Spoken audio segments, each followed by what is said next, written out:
for a second. Like I said, we're into the business end of the season. Liverpool beat Newcastle United. They came to Anfield. Always very accommodating guests at Anfield. 2-0 victory for Liverpool. Should have been more. There were two obvious penalties as far as I'm concerned. Loris Karius looked really solid in goal, and of course goals from Sadio Mane and from who else but Mohamed Salah. God, I hope we hold on to him. He has said that he was a Liverpool fan growing up. When he was growing up in Egypt, that Liverpool were signed sort of his Premier League team that he always played in FIFA. So hopefully that means that he'll want to stick around for a couple of years.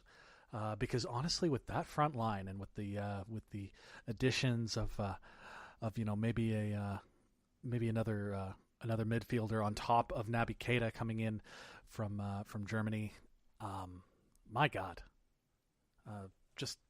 I cannot wait for next season already. But this season is actually far from over in a lot of ways. So just to give you a sense of how Liverpool has been doing, I saw a tweet of the Premier League table since the loss to Tottenham Hotspurs back in October. 4-1 loss. It was a real big embarrassment. Really, the whole team just sort of capitulated. So we had a really rough game there. Since then, if we were starting the season after that game, the standings would be Manchester City at 50 points, surprising no one. Liverpool at 47, Man U at 39, Spurs at 38, Chelsea at 37, Arsenal, lol, at 29. Liverpool has scored the most goals and conceded the second fewest since then at 54 and 16. So Manchester City, they're winning the title. I think they only have to pick up another 22 points in order to get over 100, which nobody's going to catch 100 that isn't called Manchester City this season. And there's like another 27 points on offer. So it's definitely in reach for them. Here's how the rest of Liverpool's season kind of looks. We just beat Newcastle, which puts us in second place. Today Manchester United play against Crystal Palace. Hopefully, former Liverpool boss, and it's gross that I have to say that, but former Liverpool boss Roy Hodgson and Crystal Palace will manage to keep them to a point. Because if they do manage to only draw that game, Liverpool will be ahead in second place on goal difference. Our next game in the league is against Manchester United. We play them this coming Saturday, so that's of course an enormous game. Always is. I mean, there are fiercest rivals. So that'll be one that I'm looking forward to. I'm hoping it's an early game, hoping that I can maybe get out to. There's a bar over in Dartmouth that opens up early for the Liverpool games, and of course they're going to for Manchester United versus Liverpool. After that, in the league, we face Watford, who are comfortably mid-table, so they're probably not going to give us too many problems. After which we go up against Crystal Palace at the end of March. In between there, this week we have our second leg against Porto, which of course we're leading that tie 5-0 on aggregate at this point, so I'm not too concerned about that one. That's on Tuesday. I'll be watching that. Looking forward to that. It's always exciting to see the Champions League ties, regardless of whether or not they're almost assured wins. So after Crystal Palace, assuming that we don't somehow give up 6 goals to Porto, after Crystal Palace, we would have the first leg of the quarterfinals of the Champions League. Then Everton, which should be a big game, but again, it's Everton. I'll still be worried about Everton, though. Like, we haven't lost to them in the league in a million years, and it would just happen, you know? It just would happen, and that would be the thing that would fuck up our whole season. But anyhow, after Everton, we got the second leg of the quarterfinals, again, assuming that we're still in the competition. Then Bournemouth, another team that's pretty solidly in mid-table and probably pretty safe. Bournemouth's doing pretty well, all all things considered. So after that, we go into towards the end of April, West Brom, then Stoke City, and then Chelsea at the beginning of May, and then Brighton. Of those ties, okay, taking out the Champions League, I think we probably do make it through to the quarterfinals, the semifinals. It all depends on what draw we get in the quarterfinals. I think that we could make it to the semis, and if we make it to the semis, God knows we could make it to the finals off of that. It's a knockout competition, and Liverpool does really well in big games. So, you never know. We could actually. There's still one piece of silverware that's on offer that we could theoretically win. It would be insane if we won the Champions League this season, but my God,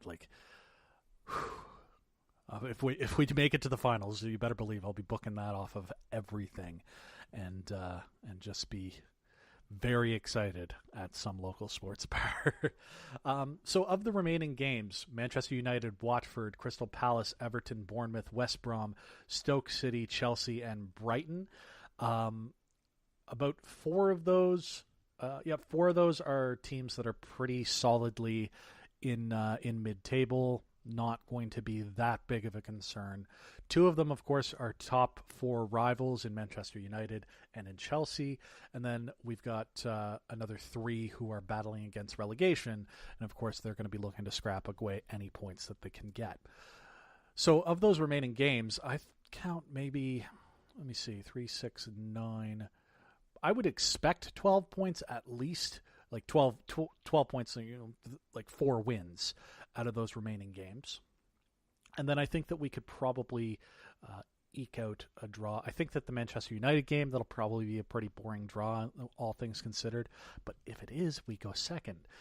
As it stands, Liverpool just in winning this weekend in terms of Chelsea not winning and Arsenal losing as well, we are safely 7 points ahead of fourth place, which means that we're pretty safe and solid in the top 4 at the moment. Of course, there's a lot of points still on offer, so a lot of opportunities that we could drop points. But I don't know, I'm feeling oddly optimistic about this season, guys. The idea, the dream, the goal should be second, because I don't think, like I said, there's no chance that anybody's catching Manchester City. They're pretty much champions-elect at this point. But, chance at second plus a chance at going really far in the Champions League knockout stages. Man, this is the type of football that I wanted when we signed Klopp as the manager. This is the kind of stuff that I'm excited for. Sign me up for more of this. And then next season, damn, if we can keep up any of the momentum that we have this season and go into next, make some good signings in the summer, we're going to lose Emre Can. We're probably going to lose. I don't think Simon Mignolet will stick around, just because he's going to be relegated to second choice goalkeeper behind Loris Karius. We'll probably bring in another goalkeeper. I kind of Karius has been doing really well. Don't get me wrong, but I kind of would like to see a top quality goalkeeper. We're linked with Alisson, who's the goalkeeper in Roma. He's Brazil's number one. If he's on offer and it's going to cost us $50 million, do it. Let's have a world-class goalkeeper, and let's have 2 goalkeepers really fighting it out for who are good goalkeepers fighting it out for the number 1 shirt in Liverpool. Let's have that battle. Let's have a top-class goalkeeper again, because that would be solid.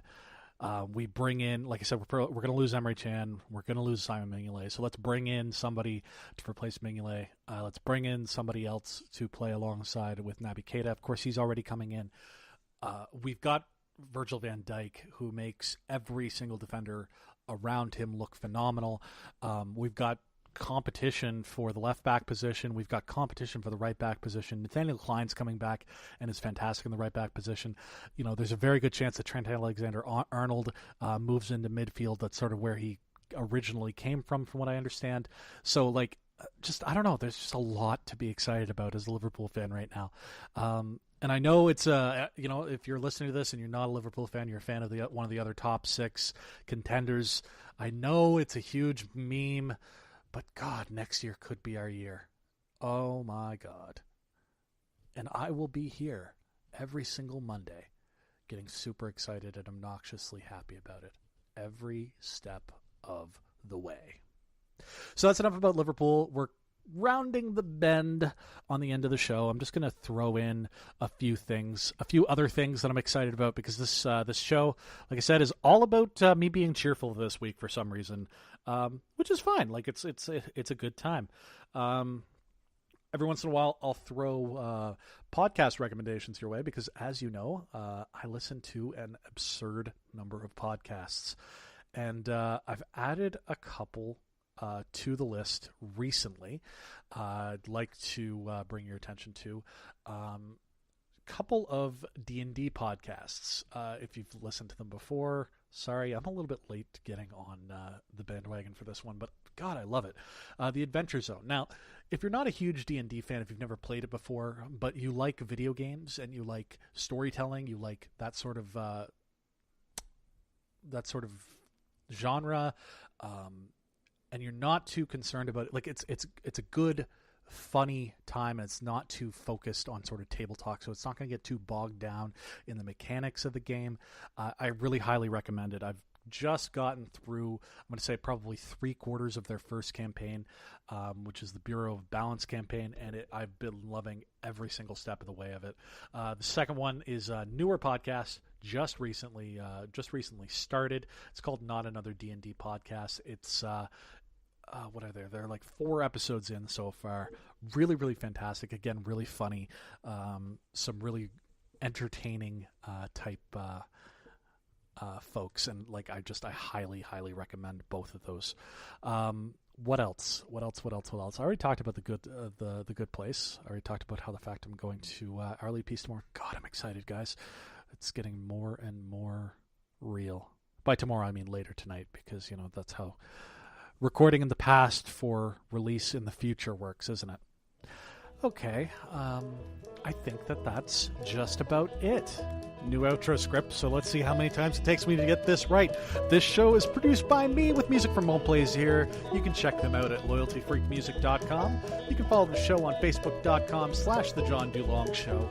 You can email into the show at johndulong@gmail.com, and you can follow the show on social media. Follow me on social media at Jibberdy, JIBRDY. You can find the show in all the normal podcast places, or by going to johndulong.com. And if you could, rate and review wherever you would rate and review, as that helps get more people listening to the show. If you want to support the show, you can go to johndulong.com/Patreon. And of course, another great way to help out is to tell a friend about the show. Get that word out. And of course, make sure that you tune in every single Monday for your weekly dose of the Monday morning nonsense. All right, you know what? That went pretty smoothly, all things considered. I only messed up, part of the outro that I normally would say, so that's exciting. As far as Patreon rewards go, the ones that I have up there right now, we'll see. Maybe there's something better. I've got a couple of ideas, actually, for things that we might do down the line. I don't want it to be too intrusive on the show itself, though. We'll talk about that more in a second, though, because for John Dulong, I'm John Dulong, and remember, you can always count on your calculator. Thanks. Yeah, you expect certain things from this show, and I don't want to go too far from that. I don't want this to become, an hour-long advertisement for, giving me money, because that's just like, why would you listen to that? And then why would you give money to that podcast? It's just an hour-long advertisement for why you should pay for more hour-long advertising. It gets really meta, and I'm not comfortable with that, all told. Anywho, next week, expect me to freak out about the show that I went to tonight, and who knows? Maybe I'll have a guest. I'm not going to promise that, because I've been burned before, damn it. I've got a couple of folks lined up that I want to get on here soon, and maybe I'll dial up the old Skype.